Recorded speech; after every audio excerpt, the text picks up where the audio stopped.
freshman year of high school, I decided to join yearbook. My assignment was to capture people in their natural habitat.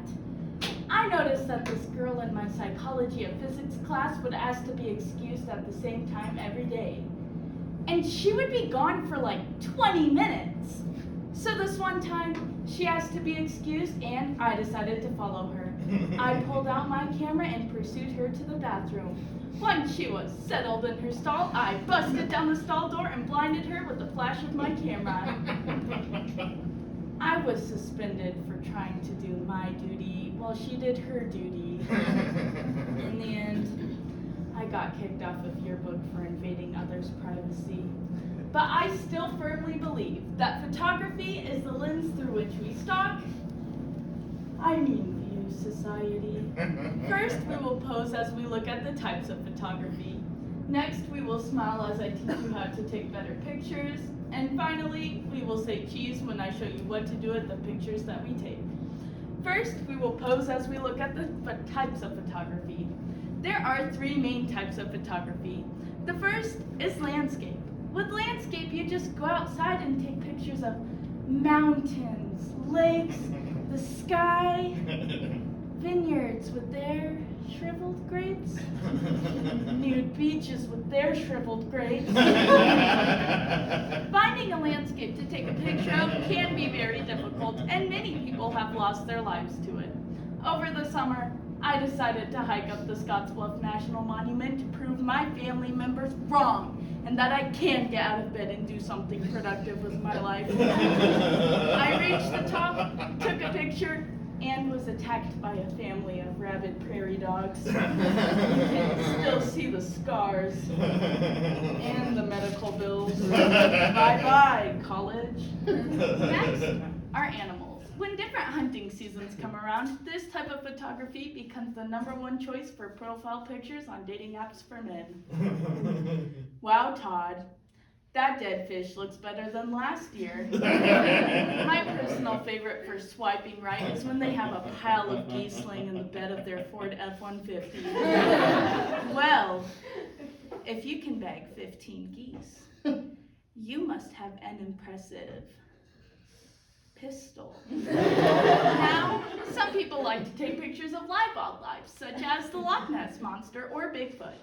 Those people are true explorers. They travel hundreds of miles, search for days, only to find out that Nessie is camera shy. The last main type of photography is people. My favorite. Professional photographers make a business off of people hating their smile and their double chin. I like to take pictures of people, just not professionally. I hide in bushes and behind trees just to get my crush's good side. He has since blocked me on all social media, but that will never stop our love. Next, we will smile as I teach you how to take better pictures.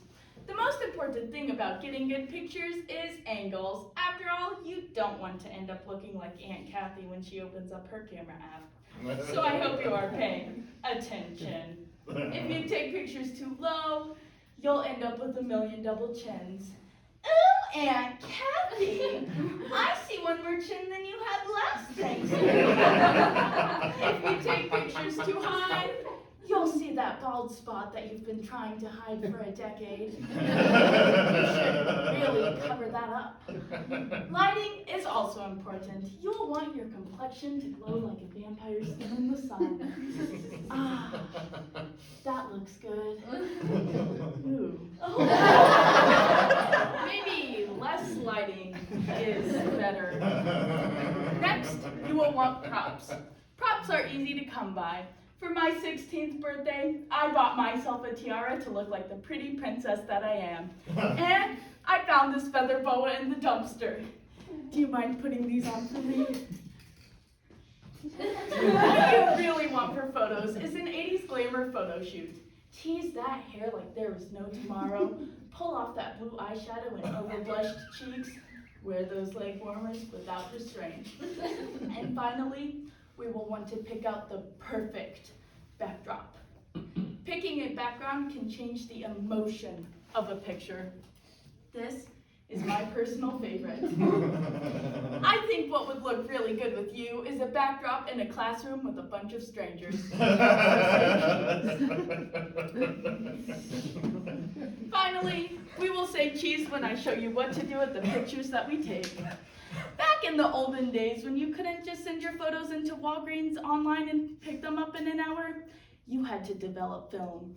Kind of like a do-it-yourself tutorial, except it could end up looking decent or go horribly wrong.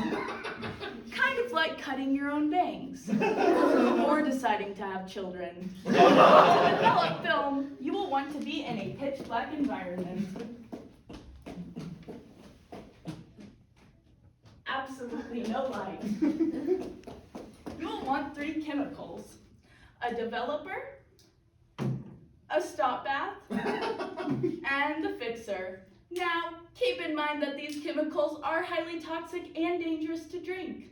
So I'm going to try an experiment to see if Wikipedia is in fact accurate.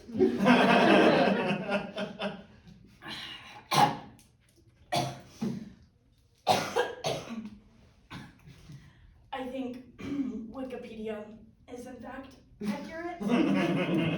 Once your photos are developed and completely dry, you will want something to do with the pictures that we took. Some of my favorite things include creating shrines of important people. Today, I brought the shrine of my speech coaches. I usually pray for their forgiveness after forgetting my 3rd practice in 1 week. Please forgive me, Mr. T. Another idea is to sell your pictures online. It can be a very profitable business. I enjoy selling pictures of my feet. I think a shoe size of 6.5 came in really handy when I got fired from McDonald's. Finding creeps online was easier than ever. I brought a few pictures today to see if I could make a sale. Do I hear $5? What about 4? 3? Never mind. And lastly, I use photos to get people to do what I want. Now, some might say this is blackmail, but I say this is the judge who's going to give me 1st and 50. And with a picture this bad, you don't want it getting out. Today, we posed as we looked at the types of photography. Next, we smiled as I taught you how to take better pictures. And finally, we said cheese when I showed you what to do with the pictures that we take. Photography is the lens through which we view society. So the next time you need help getting a picture of your crush's good side, your memory will flash to the lessons that you've learned today. That fixer's fixin' to make a mess in here. I gotta go.